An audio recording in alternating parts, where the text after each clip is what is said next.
तो चलिए आज हम अनुपमा इंस्पायर्ड रेसिपी बनाते हैं। आप बोलेंगे अनुपमा इंस्पायर्ड? जी हाँ, कल मैंने अनुपमा का एपिसोड देखा, उसमें अनुपमा जोशी बहन बन गए हैं और उन्होंने बनाया है रजवाड़ी ढोकलानु शाक। तो आज हम वही शाक बना लेते हैं। उसे रजवाड़ी ढोकलानु शाक तो नहीं बोलते, रजवाड़ी ढोकलीनु शाक बोलते हैं। तो चलिए वो बना लेते हैं। इसके लिए एक पैन में यहाँ मैंने 1 कप जितना पानी गर्म करने के लिए रख दिया है और यहाँ मैंने 1 कप जितना बेसन लिया है। इसे हम अच्छे से छान लेंगे ताकि गुठलियाँ ना बने। तो बेसन को यहाँ मैंने छान लिया है। अब हम जब सब्जी बनाएंगे तब और ढोकली में भी हमें अदरक, हरी मिर्च और लहसुन की पेस्ट लगेगी। तो दोनों की पेस्ट हम एक साथ ही बना लेते हैं। तो यहाँ मैंने 1.5 इंच जितना अदरक का टुकड़ा लिया है। 3 से 4 जितनी हरी मिर्च हमें लेनी है। यहाँ मैंने 4 हरी मिर्च ली है। अगर आप कम तीखा खाते हो तो कम भी ले सकते हो। 10 से 12 कली जितना हमें लहसुन लेना है और इसकी हम पेस्ट बना लेंगे। तो यहाँ हमारी पेस्ट रेडी है और दूसरी तरफ हमारा पानी भी गर्म हो चुका है। इसे हमें सिर्फ गर्म करना है, बहुत ज़्यादा नहीं उबालना है। पानी जैसे ही गर्म होता है उसमें हम 1 टेबलस्पून जितना तेल ले लेंगे। और जनरली जब कई सारे लोग ढोकली बनाते हैं तो वो चुई बनती है, सॉफ्ट नहीं बनती। तो आज सॉफ्ट ढोकली कैसे बनानी है वो मैं आपको दिखाऊंगी। उसमें हमें स्वादानुसार नमक, थोड़ा सा हल्दी पाउडर, आधा चम्मच जितना लाल मिर्च का पाउडर और 1 चम्मच भर के हमें अदरक, मिर्ची और लहसुन की पेस्ट डालनी है। सब कुछ हमें अच्छे से मिक्स कर लेना है। थोड़ी सी मैं इसमें हींग भी डाल दूँगी और इसे हमें 1 से 2 मिनट तक गरम होने देना है। तो यहाँ हमारा पानी गरम हो चुका है। इस गर्मा गर्म पानी को हम बेसन में थोड़ा थोड़ा करके डालते जाएंगे और इसका हमें एक थिक घोल बनाना है। अगर हमारा घोल पतला बन गया तो फिर जो ढोकली बनेगी वो चुई बनेगी, इसलिए इसका हमें थिक घोल ही बनाना है। पूरा पानी यूज़ नहीं करना है, जितना लगेगा उतना ही पानी हमें लेना है। कई लोग बेसन का खींचू बना के भी ढोकली बनाते हैं, पर आप एक बार इस तरीके से बना के ट्राई करना, बहुत ही टेस्टी और सॉफ्ट हमारी ढोकली बनने वाली है। और यहाँ हमने पानी में जो मसाले की है उसकी वजह से एकदम टेस्टी हमारी ढोकली बनेगी कि आप सब्जी के बिना ही ढोकली ऐसे ही खा जाओगे। और यहाँ मैंने प्लेट को भी ग्रीस करके रेडी कर लिया है, उसमें हम बैटर को डाल देंगे और इस तरीके का थिक बैटर ही हमें रखना है। और दूसरी तरफ वहाँ मैंने स्टीमर भी स्टीम करने के लिए रख दिया है। स्टीमर अच्छे से स्टीम हो जाने के बाद इसे हम मीडियम फ्लेम पर 7 से 8 मिनट तक हमें स्टीम होने देना है। ढोकली स्टीम होती है तब तक हम सब्जी बनाने की तैयारी कर लेते हैं। तो यहाँ मैंने 2 जितने छोटे से प्याज लिए हैं और 1 बड़ा वाला टमाटर यहाँ मैंने लिया है। और प्याज के हमें छिलके निकाल के इसे हमें कद्दूकस करना है। जब हम बात करते हैं ढाबा स्टाइल रेसिपी इसकी, तो वहाँ हमें उसकी प्यूरी नहीं बनानी होती। ढाबे में वो लोग कद्दूकस करके ही ग्रेवी बनाते हैं। और प्याज छीलते छीलते मुझे ऐसा लगा कि 2 प्याज थोड़े कम पड़ेंगे, तो यहाँ मैंने 1 छोटा सा प्याज और भी ले लिया है। प्याज छोटे थे इसलिए मैंने 3 लिए हैं। अगर आप बड़ा प्याज ले रहे हो तो 1 ही लेना और उसे हमें जो छोटे छेद वाली साइड है उस तरफ से कद्दूकस करना है। तो इस तरीके से मैं तीनों प्याज को कस लूँगी। तो यहाँ प्याज को कसते कसते फ्री में मेरी आँखों का स्पा हो गया है। और इसी तरीके से हम टमाटर को भी वही छोटे छेद की साइड से कस के रेडी कर लेंगे। टमाटर को कसने का एक फ़ायदा और भी होगा कि उसकी जो स्किन होती है वो निकल जाएगी। तो यहाँ हमारा टमाटर, प्याज और अदरक मिर्ची की पेस्ट रेडी हो चुकी है। और दूसरी तरफ यहाँ हमारी ढोकली भी स्टीम होके रेडी हो चुकी है। इस तरीके से नाइफ़ डाल के हमें चेक कर लेना है, एकदम परफेक्ट है। इसे हम थोड़ी देर ठंडा होने देंगे, उसके बाद हमें इसे कट कर लेना है। और इसमें हमें करी पत्ता भी चाहिए होगा, तो बालकनी में से फ्रेश करी पत्ता हम तोड़ लेते हैं। ये मेरा एक हैप्पी प्लेस है, यहाँ बैठना मुझे बहुत अच्छा लगता है। आपका हैप्पी प्लेस कौन सा है वो मुझे कमेंट में ज़रूर से बताना।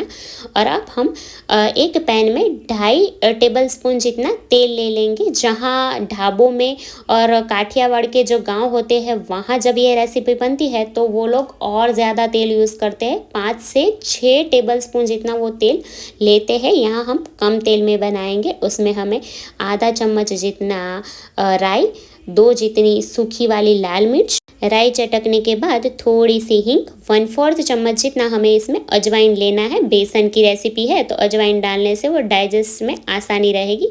आधा चम्मच जितना यहाँ मैंने जीरा और 1 चम्मच भर के अदरक, मिर्ची और लहसुन की हमने जो पेस्ट बना के रखी थी वो डाल दी है। सब कुछ हमें अच्छे से मिक्स कर लेना है। और जब अदरक लहसुन का कच्चा टेस्ट चला जाए उसके बाद हम इसमें 5 से 6 जितने करी पत्ते डाल देंगे। करी पत्ते पहले डालने होते हैं, मैं भूल गई इसलिए मैंने बाद में डाले हैं।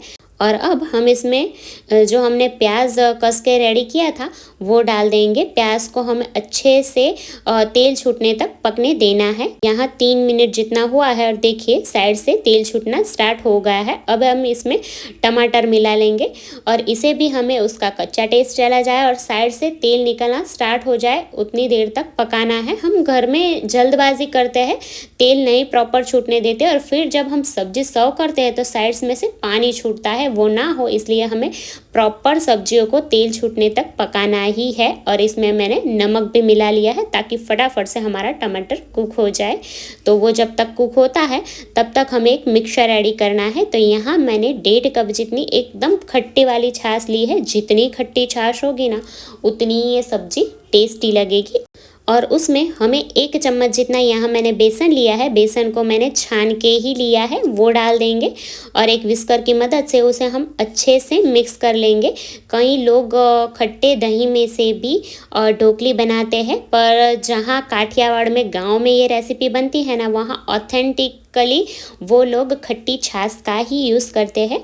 तो यहाँ हमारा छाछ और बेसन का घोल बन के रेडी हो चुका है और हमारी ढोकली भी ठंडी हो गई है तो उसे हम कट कर लेंगे। और एकदम सॉफ्ट यहाँ हमारी ढोकली रेडी हुई है, बिल्कुल भी चुई नहीं हुई है। मैं आपको एक तोड़ के भी दिखाती हूँ। ये ढोकली ऐसे ही खा जाओगे, इतनी टेस्टी ये लगती है। और दूसरी तरफ यहाँ देखो हमारा टमाटर और प्याज भी अच्छे से कुक हो चुका है। उसमें हमने जो घोल बना के रखा वो डाल देंगे। छाछ में बेसन मिला के डालने का एक फ़ायदा और भी होगा कि छाछ फटेगी नहीं। हमारा मिक्सचर गर्म है और इसमें हम छाछ डालते हैं तो कई बार वो फट जाती है, वो नहीं होगा बेसन डालने से। और अब हमें इसे थोड़ी देर गर्म होने देना है। जैसे ही हमारा मिक्सचर गर्म होता है उसमें हम थोड़ी सी हल्दी, स्वादानुसार नमक, 1 चम्मच जितना धनिया जीरा पाउडर और यहाँ मैंने 1/4 चम्मच जितना गरम मसाला लिया है। यहाँ मैंने बादशाह का जो रजवाड़ी गरम मसाला आता है वो यूज़ किया है। 1.5 चम्मच जितना हम लाल मिर्च का पाउडर डाल देंगे। यहाँ मैंने कश्मीरी लाल मिर्च पाउडर यूज़ किया है। और ये सब्ज़ी थोड़ी स्पाइसी साइड ही रहती है तो ही खाने में मज़ा आएगा। और अगर आपको इस स्टेज पर अगर ऐसा लगे कि हमारी ग्रेवी थोड़ी थिक लग रही है तो और पानी मिलाना है तो आप इसमें ठंडा पानी मत डालना। पानी को गर्म करके उसके बाद ही इसमें हमें पानी मिलाना है। यहाँ हमारी ग्रेवी परफेक्ट है। तो अब हमने जो ढोकली रेडी करके रखी थी वो हम इसमें डाल देंगे। मुझे तो ग्रेवी ज़्यादा खाना पसंद है तो मैं ढोकली थोड़ी कम डालूंगी और थोड़ी ऐसे ही खाने के लिए रहने दूंगी। अगर आपको ढोकली ज़्यादा पसंद हो तो आप सारी की सारी ढोकली डाल देना इसमें। यहाँ मैंने देखिए इतनी सी ढोकली बचा के रखी है, वो ऐसे ही खाऊंगी तेल के साथ, बहुत टेस्टी लगती है। और इसे हमें ढक के 5 मिनट तक होने देना है ताकि ढोकली में अंदर तक ग्रेवी चली जाए। तो जब तक हमारी सब्जी पकती है ना तब तक हम धनिया भी काट के रेडी कर लेंगे। और यहाँ मैं आपके साथ एक टिप भी शेयर करती हूँ। जब भी हम कोई पत्ते वाली सब्ज़ी बाज़ार से लाते हैं तो उसे पानी से अच्छे से धो के एक कपड़े में फैला के हमें उसे ड्राई कर लेना है। और जब भी वो सूख जाए उसे अच्छे से साफ़ करके इस तरीके के पेपर टॉवल में रैप करके उसे हम जिप लॉक बैग या फिर जो एयर टाइट डिब्बे आते हैं उसमें रखेंगे तो वो लंबे समय तक ऐसी ही फ्रेश रहती है। ये मैंने शायद 6 से 7 दिन हो गए इसे लाए हुए और अभी तक आप देख सकते हैं को वैसी की वैसी ही फ्रेश है। जितनी चाहिए उतनी निकाल के मैं बाकी की अच्छे से रैप करके जिप लॉक बैग में रख के मैं वापस से उसे फ्रिज में रख दूँगी। और धनिया को हमें बारीक बारीक काट लेना है। और इस सब्जी को आप बाजरी के रोटले या फिर खिचड़ी के साथ भी सर्व कर सकते हो। बाजरी के रोटले के साथ ये बहुत टेस्टी जाती है और राइस के साथ भी आप इसे खा सकते हो। तो यहाँ मैंने धनिया भी बारीक काट लिया है और 5-1 मिनट जितना समय हो चुका है। हम हमारी सब्जी चेक कर लेते हैं और यहाँ देखिए ग्रेवी की कंसिस्टेंसी मैंने इस तरीके की रखी है, क्योंकि यहाँ हमने इसमें बेसन डाला है तो ये ठंडी होने के बाद और ज़्यादा थिक हो जाएगी। तो पहले से ही अगर आप थिक रखोगे तो ये वो फिर जब वो ठंडी होगी तो खाने में मज़ा नहीं आएगा। तो यहाँ हमारी सब्ज़ी रेडी हो चुकी है और मुझे थोड़ी ज़्यादा ग्रेवी पसंद है, मैंने पहले ही बताया था, तो ग्रेवी मैंने ज़्यादा रखी है। आप ढोकली ज़्यादा पसंद हो तो ढोकली भी ज़्यादा रख सकते हो। और गैस की फ्लेम ऑफ करके इसमें हम बहुत सारा धनिया मिला लेंगे और इसे मैं अभी सर्व नहीं करूँगी, थोड़ी देर के बाद सर्व करूँगी, ताकि आपको एक आइडिया आए कि ठंडी होने के बाद इसकी कंसिस्टेंसी कैसी रहती है। तो इसे हम थोड़ी देर के लिए ठंडा होने के लिए छोड़ देते हैं। और अगर आपको ये सब्ज़ी अभी नहीं खानी है, 1-2 घंटे के बाद सर्व करनी है, तो इस तरीके के ढोकली डाल के हमें रेडी नहीं रखनी है। ढोकली रेडी रखो, ग्रेवी रेडी रखो, जब भी हमें सर्व करनी है उसके 10 से 15 मिनट पहले ढोकली ग्रेवी में डाल के 5 मिनट ढक के पका लोगे तो वो सब्ज़ी हमारी हो जाएगी। पहले से ही ढोकली डाल के रखोगे तो वो जब आप सर्व करोगे तब तक वो बहुत ज़्यादा ही थिक हो जाएगी, तो हमें उसे पहले से ही बना के नहीं रखना है। तो यहाँ 10-1 मिनट जितना समय हुआ है, अभी हमारी सब्जी गर्म ही है, पूरी तरीके से वो ठंडी नहीं हुई है, सिर्फ खाने जितना टेम्परेचर उसका हो गया है। और आप देख सकते हैं कि थोड़ी सी ही ठंडी होने के बाद हमारी ग्रेवी इस तरीके की ठीक हो चुकी है।